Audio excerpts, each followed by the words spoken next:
दोस्तों, आज मैं आपको एक ऐसी कहानी सुनाने जा रहा हूं जिसे सुनकर आपका भी खून सूख जाएगा और रोम रोम खड़ा हो जाएगा। चलिए शुरू करते हैं।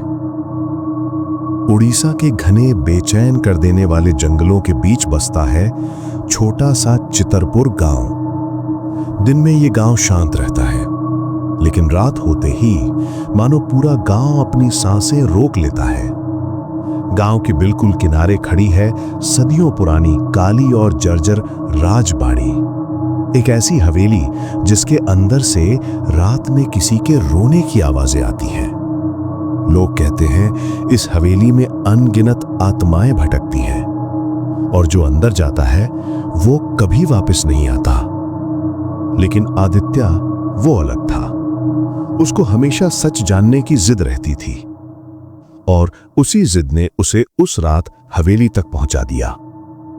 आधी रात का वक्त था।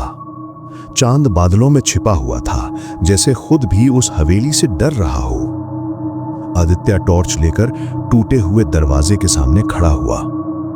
जैसे ही उसने दरवाजा छूने की कोशिश की, वो अपने आप क्री की आवाज के साथ खुल गया। अंदर अंधेरा ऐसा था मानो रोशनी ने हमेशा के लिए हार मान ली हो। दीवारों पर लगी पुरानी धूल भरी पेंटिंग्स, उनके चेहरे ऐसे लगे जैसे हर कदम पर आदित्य को घूर रहे हों। तभी ऊपर से एक बेहद धीमी आवाज आई, कोई है, मुझे बचाओ। आदित्य का दिल जोर से धड़कने लगा। हवेली का लंबा कॉरिडोर, वो संभल कर आगे बढ़ने लगा। हर कदम पर उसके पीछे किसी और के चलने की आवाज आती, पर जब वो मुड़ता, पीछे सिर्फ अंधेरा। अचानक उसकी नजर फर्श पर पड़े एक पीले पुराने कागज पर पड़ी।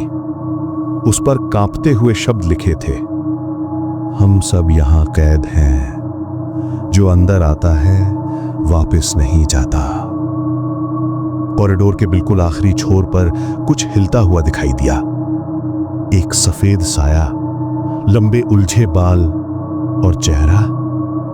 बिल्कुल नहीं, वो शांति से बिना आवाज के आदित्य की ओर बढ़ रहा था। आदित्य ने घबराकर दौड़ लगा दी और एक कमरे में जा घुसा। दरवाजा उसके पीछे अपने आप बंद हो गया। कमरा घुप अंधेरा था। फर्श पर लाल रंग का एक बड़ा अधूरा तांत्रिक सर्कल बना था।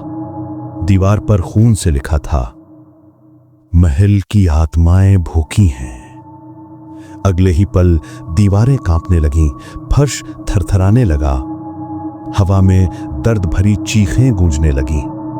वहीं सफेद साया धीरे धीरे उसके सामने आकार लेने लगा और बेहद धीमे पर साफ शब्दों में बोला, अब तू भी हम में शामिल होगा। आदित्य चिल्लाना चाहता था, पर उसकी आवाज गले में ही कैद रह गई। अंत, सुबह की खामोशी। अगली सुबह गांव वालों ने देखा हवेली का दरवाजा खुला हुआ है।